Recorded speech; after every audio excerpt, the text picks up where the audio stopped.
So earlier this week, Apple did their Worldwide Developers Conference for 2020.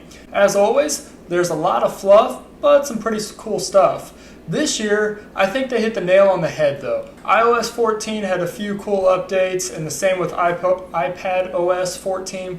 watchOS had a few things as well. However, privacy and macOS nailed it. In this video, I'm going to briefly go over some of Apple's topics, throw in a few that they didn't mention in WWDC, and I'll also give my opinions on some of that stuff as well. So let's go ahead and get started. So for iOS 14, Apple highlighted the all-new home screen, app clips, and the app library.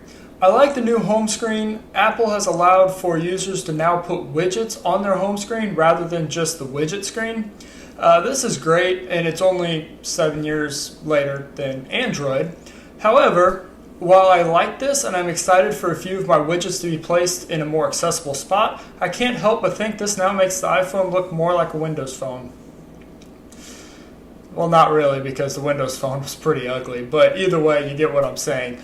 I'm excited for this, and I'm ready to move a few of my widgets around. App clips, well, part of me likes the idea, and part of me, I'm not really sure what to think. I think it's neat, and I've got to try it out before making a for sure opinion on whether I do or don't like it. If you don't know what I'm talking about with app clips, basically what Apple has done is allowed for developers to make 10 megabyte or smaller apps that pop up using an app clips code, clicking on an app click link in Safari, or even by opening one inside of iMessages.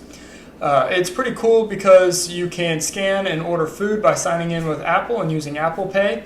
So I think it'll be helpful for some things, but again, I'm not really sure what to think until I try it in person. When it comes to the app library, I'm not really a fan. It looks weird, and I don't believe its functionality will work as Apple hopes. I think most people will ignore it. I do see from an IT tech standpoint that some people will end up moving app pages and removing them and so on and so forth by accident and then not know how to get them back because they don't know how they got rid of them in the first place.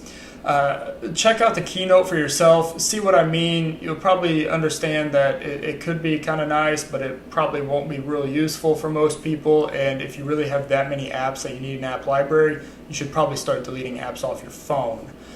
Anyways, I would check out the keynote. They've got a good demonstration of it. Again, I'm not really a fan, but who knows, maybe you'll like it. One of my favorite updates for iOS 14 is the compact calls.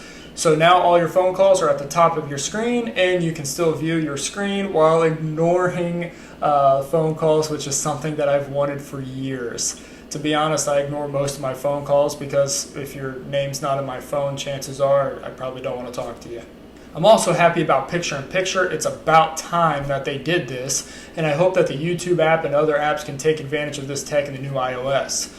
iMessage had some cool updates such as pinning text and even some adjustments in group chats such as inline text and even adjusting the group chat images. I'm pretty happy about both. Apple has a new app called Translate, and it can help people have a conversation while not speaking the same language. It's actually pretty cool. Check out their demo in the keynote. More updates to Apple HomeKit were also done. They mentioned teaming up with Amazon and Google and a number of other companies to help make smart home technology more universal, which is good to hear and something that was announced a few months back, but I'm glad that they reiterated it. A cool new feature that won't be used by most people for a few years is allowing for your iPhone to be your car key by using the U1 chip. It's great tech and I'm excited for it. However, it's only available on the 2021 BMW sedan right now.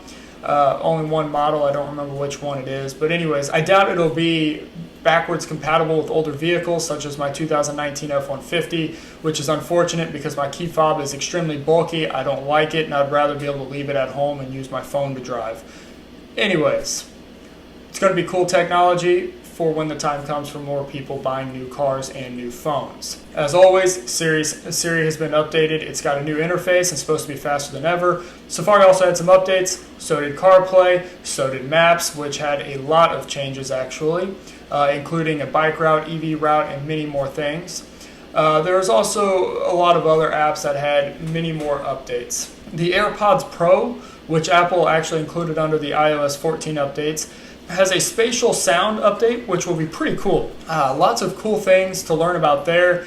It's kind of hard to explain how it works, without the actual demonstration. So if I were you, I would check out Apple's keynote on that. It's really cool, really great demonstration. AirPods will also be able to bounce between devices automatically. So if you have a video going on your iPad, but answering an incoming call on your iPhone, your AirPods will automatically transition from the iPad to the iPhone.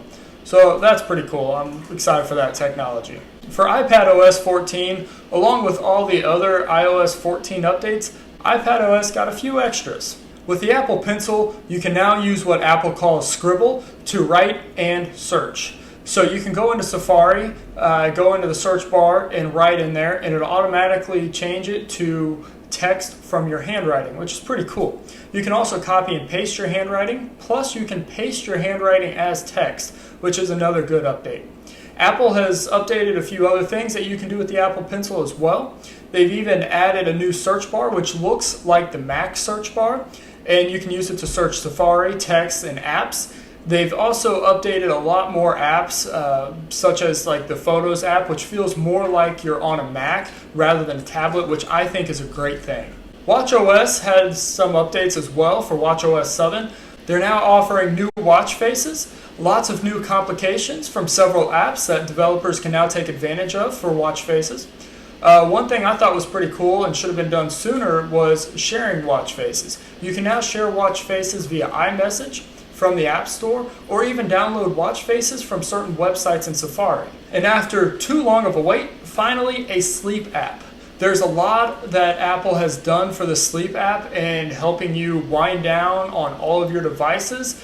And I think you should check out the keynote for it, because basically you put your watch to sleep and let Apple handle the rest. From sleep tracking to sleep charts, even winding down and waking you up on all of your devices, Apple has it covered. If you love dancing, Apple has now built it into the fitness part of the Apple Watch. The activity app on your iPhone is now the fitness app, and it also has some updates for the iPhone and Apple Watch. In Maps, a bike-friendly route has been added for cyclists. This is one of many Maps updates all across all of Apple's devices, from the Mac to the Watch. And of course, more Siri updates, one of which helps you translate across 10 different languages. macOS Big Sur. Yes, that is the new macOS name.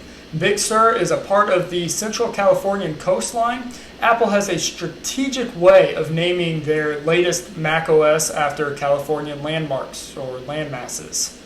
I say strategic just to kind of make fun of them, because they're just kind of grab and go with the names. Honestly, this is what I'm most excited about though, the Mac.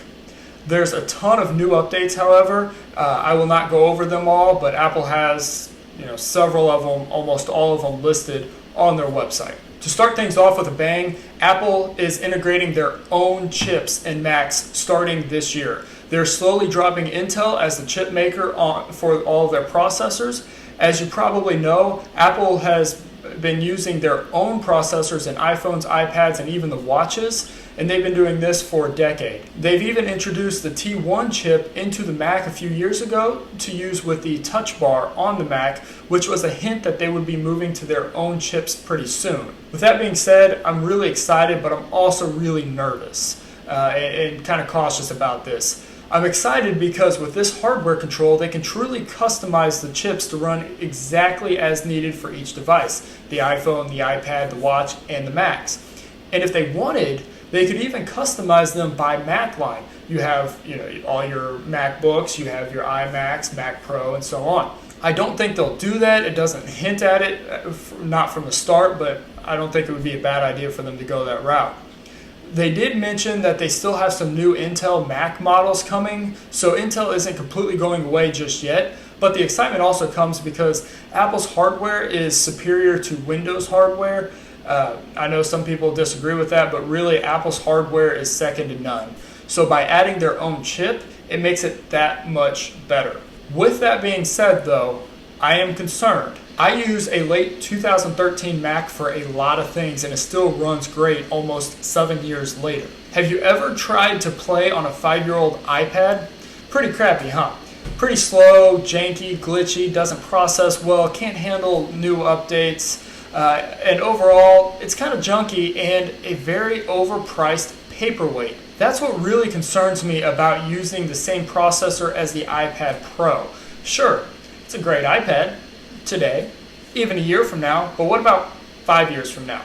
I bet that iPad Pro won't be so great, and that's what concerns me about using the same chips that are in the iPads in the Macs. My Intel Mac performs well 6.5 years later, and I really hope that the Apple chipped Macs will too. However, we should wait and see. Apple did a huge redesign on the Mac software with macOS Big Sur. New app icons that match the iPhone and iPads, most of which needed a redesign because they looked and felt very outdated, such as the Mail icon. There's also a new refreshed dock, which looks like the iPhone and iPads. All apps have refreshed toolbars, which makes them more streamlined. And overall, the design of all the apps make you feel like whenever you're on an iPhone and iPad and you transition to your Mac, it really makes it feel more seamless, more streamlined, and it makes it feel like it's more of a family together. They're not exactly the same, but it really gives a good feeling about everything when it comes to visualization.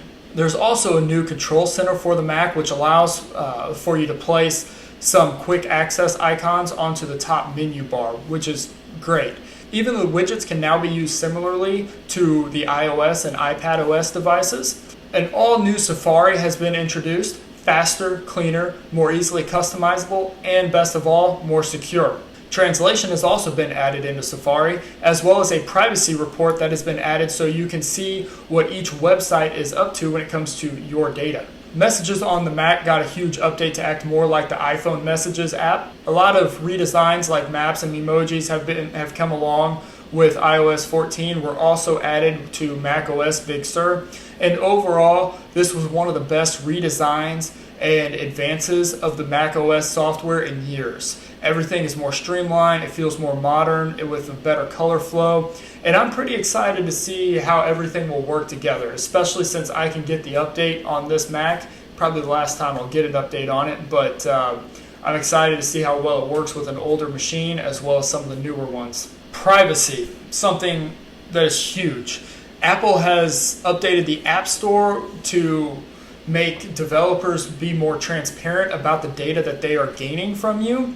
They have even added an orange dot icon to the status bar at the top of your iPhone, showing if an app is using your camera or microphone. Rather than letting apps use your direct location, you can now have them use an approximate location, which saves your location a little bit. You can now upgrade your sign-ins to sign in with Apple. Last year they introduced sign in with Apple. This year they're allowing you to change over from other sign-ins to a more secure sign in with Apple. As mentioned with the Mac, Safari has new privacy updates, especially for the Mac, including seeing what data the websites are trying to pull from you.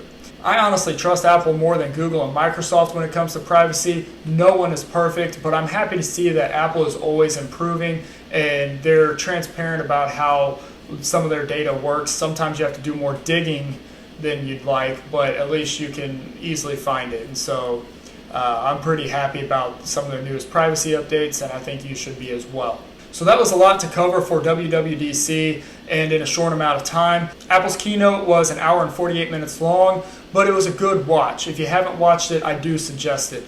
They have updated their website to include all of the data that I talked about today, as well as what they've talked about, and then a lot of extra stuff that wasn't covered. Be sure to check out their website for more information. Tell me your thoughts down below. I'd like to have a conversation with you about it. As always, thank you for watching, and be sure to like and subscribe.